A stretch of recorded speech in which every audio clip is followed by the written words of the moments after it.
All right, Shalom. We're going to start it off by giving all the praise, honor, and glory unto Yahweh, Bahashem, Yahweh Shai, Bahashem, Okak, Kodash. Double honors to our teachers, the apostles, and all there is a great millstone. And salutations to you, Akim, that's out there listening, pushing for this word with truth and sincerity. And your few Akwat as well, that's listening with sincerity. I'm the brother Machaya. Yeah, this is the brothers are back. Yeah, with the brothers from the camp GMS Montreal. We're walking, and this is gonna be a walk and talk, right? And a topic that we were discussing as we were talking is the fact of being able to read spirits, okay? Because being in this truth, you're gonna be dealing with a lot of different people, okay? People in the world, okay? Different brothers that have different spirit, and you have to be able to be able to deal with that, man. Okay, because even focus on the worldly aspect, because we're out and about in the world pretty much every day. Whether it's at work, or different hobbies that you have, you meet different people. And as a ruler too, because we're being groomed up to be rulers. Rulers, one attribute that they have, they know how to deal with people. Okay, matter of fact, I want to get this scripture because it says about using the world, right? And one of the ways you use the world is understanding the psyche or the reasonings of men, which this wisdom and knowledge and understanding gives us that, man. Okay? Well, King Solomon, he spoke about how that he understood the reasonings of men. Okay? All that was, he was able to do that with what? With what's it called? The wisdom, man. Okay? But let me read this. This is 1 Corinthians 7 and verse 31. It says, and they that use this world as not abusing it, for the fashion of this world passeth away. So, you use the world, but you don't abuse it. You know what I'm saying? And we know what's the right way, the right, you may say, temperament of for you to be in the world. Okay? Because, hey, you're in the world, man. You gotta utilize the world. You know what I'm saying? Just because we're at the end, you can't just forsake everything and be like, I don't want to talk to people. I don't want to deal with people, man. I'm just, a prophet. Right? Which, you do have, periods that happens. But, life would be way better, with you making also, like scripture say, make mammon of this world. Make friends with mammon. One of the ways you make friends with mammon, right, is being able to read people, you know what I'm saying? And see which, if this person could work out to my benefit, if they could add on to me, So let me establish a relationship with this man or with this woman, Because you view it as being beneficial. You see what I'm saying? Oh, you had something to say? Or? Okay, give me a second. Mm-hmm. It says here in 1 Corinthians.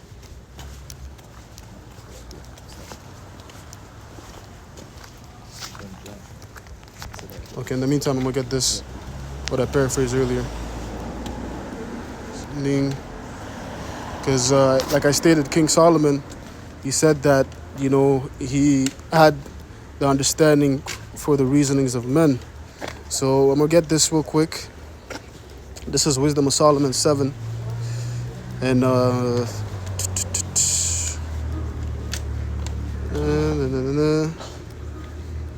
okay, I'm going to start at 17, but the point is really at verse 20. It says, for he hath given me certain knowledge of the things that are, namely to know how the world was made in the operations of the elements. So King Solomon is basically going to go down the list of the knowledge that the Lord gave him. Okay? And one of them was what? To know the world, how the world was made in the operations of the elements. You see? Because King Solomon, he gave his mind, unto what? Wisdom, man. That's why when you read the book of Ecclesiastes, he did a lot of experiments. Okay? He said he gave his mind over to folly, and he found out, it's not good. He did everything, man. All right? He said his kingdom are right according to wisdom. Mm-hmm. So that's why even when Queen Sheba came to see the kingdom, she was amazed. Okay, so the report, what she saw far exceeded the report that she got, because Solomon established everything according to order. He set the heathen in order, he set his people in order. See, that's what beautified his kingdom, the way that he was ruling, the way that the life itself was pushed in his kingdom. Yeah, verse 18, it says, the beginning, ending, and midst of times, the alterations of the turning of the sun and the change of seasons, the circuits of years, and the position of stars, the natures of living creatures, and the furies of wild beasts, the violence of winds, and the reasonings of men. So that's things that you have to tap in when you come into the spirit. When you follow after Yahweh Hashem, those are the knowledge that you tap into. And those are the things that you come to find out, come to understand, come to learn. Follow after Yahweh Hashem. It says the diversities of plants and the virtues of roots. But the point was the part of what the reasonings of men. Okay, and once again, this wisdom, knowledge, understanding gives you that. Which, of course, we know certain brothers, they're more apt, or they have more of a gift towards reading spirits. Just because you don't have it, you can still practice that, You know what I'm saying? It will do you well in this world. Yep. Know who you can make jokes with. Yeah. Know who you have to be serious with. Okay, so and ultimately all that for your betterment, and for your benefit. You see? Because you don't want to be again using the world but not abusing the world. So you have to have it gives you understanding to where you can put those limits. How to be around people, how to maneuver around people.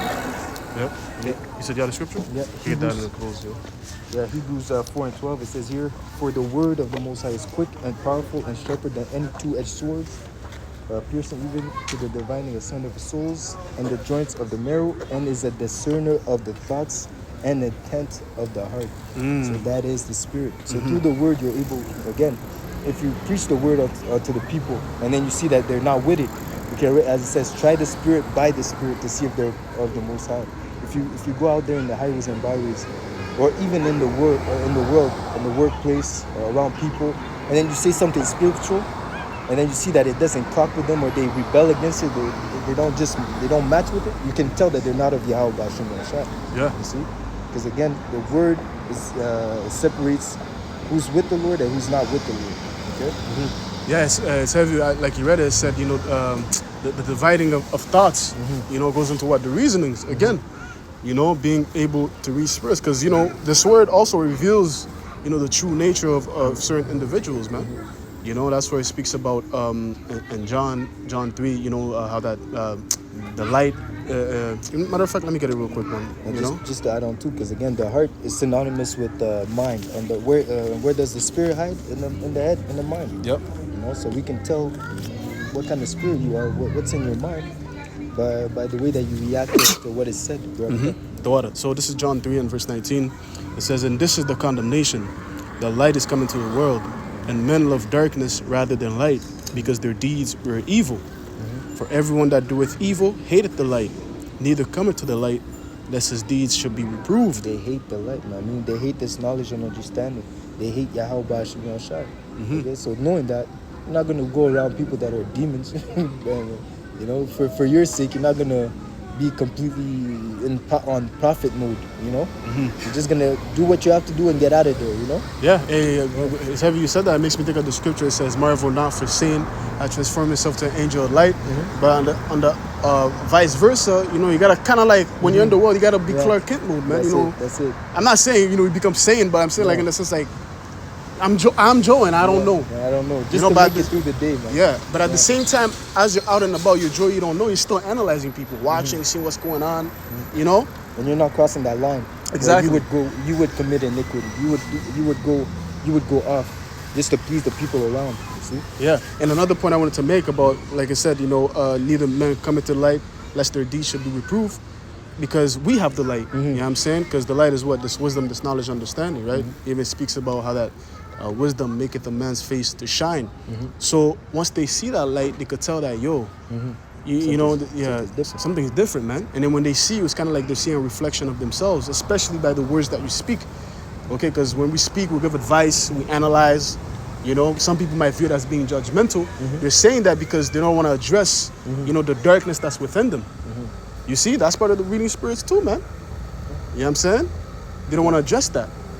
So that's why what they hate the light. That's it. That's it. You know, but as I'm gonna continue, verse 21, it says, "But he that doeth truth cometh to the light, that his deeds may be made manifest, that they are wrought in Yahweh Ba'ashim Yahushai." See? So those that ultimately dwell with the light, they're gonna come to the light, man. Because ultimately, what, we're of the same mind. That's it. You know, hey, whatever thoughts that we have, we bounce it back. Of bouncing on the brother, he's gonna bounce it back, add onto it. It's gonna flow.